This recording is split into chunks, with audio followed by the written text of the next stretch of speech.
Bonjour à tous, aujourd'hui j'ai la chance d'accueillir Guillaume. Bonjour Guillaume. Bonjour. Tu es directeur du développement de Foncière Magellan, qui est la société de gestion de la foncière des praticiens, une SCPI de santé. Alors est-ce que tu pourrais nous en dire un petit peu plus sur cette SCPI? Bien sûr, et d'abord merci de me recevoir. Oui, je peux en dire plus. Je peux peut-être commencer par l'histoire de cette SCPI, qui est une histoire un peu originale.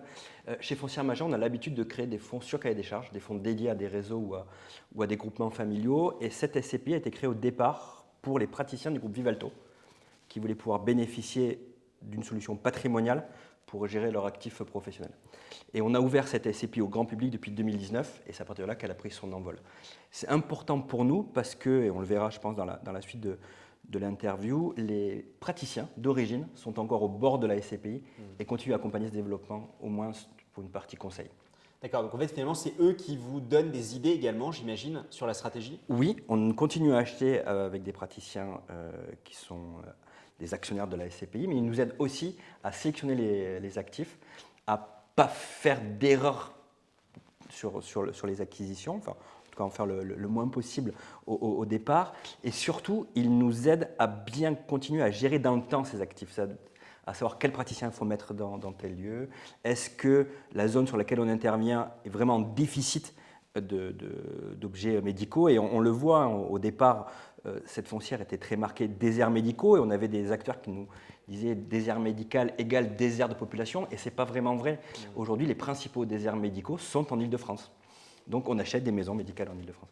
Ah bah écoute, c'est excellent vraiment cette idée de partir du terrain, de la base. Exactement.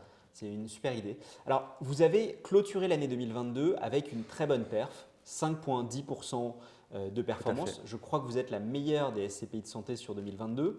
Vous avez aussi dépassé les 100 millions d'euros de capitalisation. Peux-tu nous en dire un petit peu plus sur l'année 2022, ce qu'il s'est passé, les moments forts finalement pour votre SCPI? Alors, l'année 2022, effectivement, a été une année de collecte, puisqu'on a pratiquement doublé de taille sur cette année-là. Et on a eu deux grandes phases. On a eu une première phase de collecte en début d'année et une phase d'investissement plutôt en fin d'année, parce que les conditions de marché nous semblaient plus opportunes en fin d'année. Et puis, on a aussi élargi la stratégie d'investissement, puisqu'aujourd'hui, on n'est plus simplement sur les maisons médicales. On a élargi nos stratégies à toute l'histoire de la santé en France. On a élargi ça à des cliniques, donc du soin, et on a élargi ça aussi à tout ce qui est accompagnement de la médecine en France et de la recherche. Et on a acheté notamment des locaux de recherche à Lille pour une start-up biomédicale. Alors c'est extrêmement intéressant ce que tu me dis parce qu'effectivement vous avez un panel, on va dire, de taille d'objets dans lesquels vous investissez qui est très large, hein. Tu me disais de 2 à 30 millions Exactement. d'euros. Donc j'imagine effectivement que parmi ces typologies, c'est ce que tu me disais, certains sont effectivement plutôt, on va dire, dans la zone basse, enfin inférieure de ces montants et puis les bureaux de recherche apparemment plutôt dans la zone supérieure. Exactement, c'est tout à fait ça. Aujourd'hui, quand on parle de maisons médicales, on est sur des actifs plutôt autour de 5 millions d'euros, sur des belles maisons médicales. Quand on est sur des bureaux de développement, de recherche, qui nécessitent beaucoup de surface, ou des locaux spécifiques, on est sur des tailles d'acquisition qui sont beaucoup plus élevées. C'est intéressant parce qu'on va chercher donc des profondeurs de marché différentes, des secteurs de liquidité différents. Les maisons médicales de petite taille sont plus liquides que les bureaux, et ça permet donc de mutualiser le risque tout en restant sur une tendance longue qui est celle du besoin d'équipement de santé en France. Ok, excellent. Écoute, c'est très intéressant. Alors, pour 2023, c'est la question que tout le monde se pose. Le marché est un peu chahuté. On a tous vu, on a tous été impactés par la hausse des taux. Comment toi tu le vois? Ça donne quoi? Vous avez peut-être eu déjà des petites intuitions sur l'évolution du prix de la part. Est-ce que vous arrivez à garder cela stable? Comment ça se passe? Et niveau performance, comment l'envisages-tu? Alors, 2023, c'est ce qu'on se disait tout à l'heure, ça va être vraiment pour nous l'année de la stabilité. Donc on va maintenir notre prix de part et on devrait maintenir notre taux de distribution, 5,10, donc rester sur le haut du panier du marché de la SCPI. Je pense que l'histoire de 2023 va être plutôt une histoire de diversification. On va continuer à diversifier notre risque et on va aller chercher de la performance au-delà de nos frontières, puisque tout début 2023, donc en mars exactement, nous avons acquis nos premiers immeubles en Belgique, qui sont donc des masses, des maisons d'accueil spécialisées, et qui ont une histoire particulière parce qu'elles permettent là aussi de fluidifier le parcours de soins en France, même si elles sont en Belgique. Oui, je suis de l'autre côté de la frontière. Alors c'est intéressant peut-être, est-ce que tu peux nous en dire un petit peu plus sur ce type on va dire, d'objets? Parce que c'est vrai qu'en fin de compte, les termes qui peuvent être, tu vois, maison d'accompagnement de santé, c'est des choses qu'on ne connaît pas nécessairement très bien. Bien sûr. Pour nos auditeurs, c'est quoi exactement ce type d'établissement? Alors, ce sont des maisons d'accueil spécialisées, et notamment celles-ci sont des maisons d'accueil spécialisées pour l'accompagnement des enfants handicapés, notamment autistes, et de leurs familles. C'est des actifs qui manquent cruellement en France.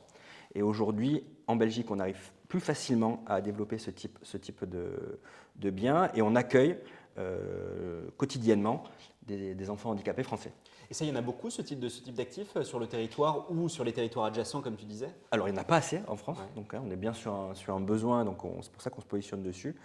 C'est un peu plus facile en Belgique, et aujourd'hui, l'intérêt de cet actif, c'est qu'il y a un moratoire, donc on ne peut plus trop en développer en Belgique, on peut simplement transférer des lits, et ça va bien être le cas sur notre actif. Donc on est sur un actif dont on a besoin, sur un marché qui se développe moins, donc le besoin est clairement identifié. Super intéressant. Peut-être du coup, si je prends et que je m'abstrais un petit peu de l'aspect, on va dire, utilité sociale, en termes de rendement, ça donne quoi sur un actif de ce type? On est sur un rendement qui est relatif par rapport à ce qu'on peut attendre en France. Donc c'est en plus une bonne nouvelle pour nos épargnants. Je ne parle même pas de la fiscalité que vous connaissez mieux que moi sur la partie européenne. Ah bah écoute, excellent. Donc peut-être encore plus d'Europe pour la suite de la SCPI? L'idée, ça va être d'équilibrer effectivement notre portefeuille, alors pas forcément en Belgique, mais sur la zone euro, pour aller chercher un patrimoine encore plus diversifié et plus équilibré, et fiscalement donc plus intéressant pour nos investisseurs. Ok. Écoute, je me permets une question un peu piège. On le sait, Primovie, Pierreval Santé, je pense que tu les connais par cœur. Ce sont les deux très grosses, on va dire, SCPI de santé historiques. Elles ont collecté énormément, notamment durant la période Covid. Finalement, tu vois, il y avait un engouement pour le sujet santé qui était, je pense, sans précédent. Pour un investisseur aujourd'hui qui doit se décider, pourquoi choisir ta SCPI? C'est pas une question piège, puisque c'est une question qu'on se pose tous les jours de comment on doit gérer cette SCPI, pour qu'elle reste différenciante, pour qu'elle maintienne son taux de rendement et qu'elle soit intéressante pour nos investisseurs. Je pense que ce qui fait notre spécificité, c'est sa taille. Donc quand on est sur des SCPI qui sont plus petites, et ça c'est une conviction chez nous, on sera plus facilement relutif. On parle tous d'augmentation des taux, tous de hausse des taux.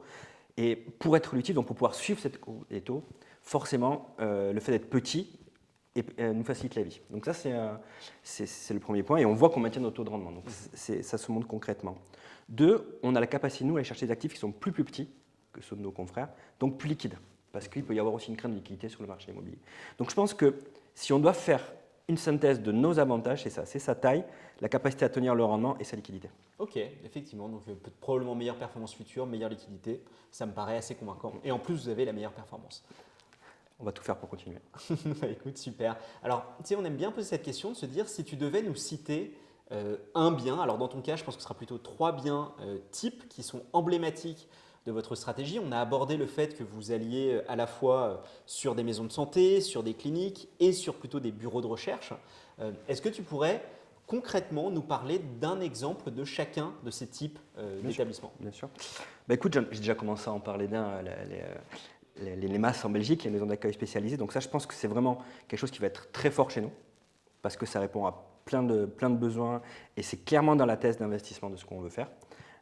Donc c'est le premier que je vais citer. Le deuxième, ce sera plus des locaux d'accompagnement, et notamment les actifs dédiés à la recherche médicale qu'on a achetés à côté de Lille, qui sont pour un montant de 20 millions, donc c'est quand même très important chez nous. Et le troisième que j'aimerais citer, c'est un bien un peu plus historique, pour montrer qu'en fait, ce n'est pas parce qu'on va beaucoup collecter qu'on va renier tout ce qu'on a fait depuis le début. C'est un actif qui est à Rennes, à côté de l'hôpital Saint-Grégoire, et c'est un actif historique dans la SCPI. Ok, bah écoute, merci beaucoup. Alors, dernière question pour aujourd'hui. Vous êtes labellisé ISR, vous étiez la première SCPI de santé labellisée ISR. Pour vous, l'engagement, il se fait sur quel axe? Tu sais, on parle souvent des critères ESG. C'est quoi, vous, là où vous vous positionnez, on va dire, de manière très forte et très concrète? Alors, sur le E, on le fait parce que c'est une conviction de long terme chez nous. Le E, je le rappelle, c'est l'environnement. Exactement, pardon, oui, c'est l'environnement. On le fait comment? On le fait en mettant en place des actions d'amélioration du bâtiment. Je ne suis pas très original là-dessus.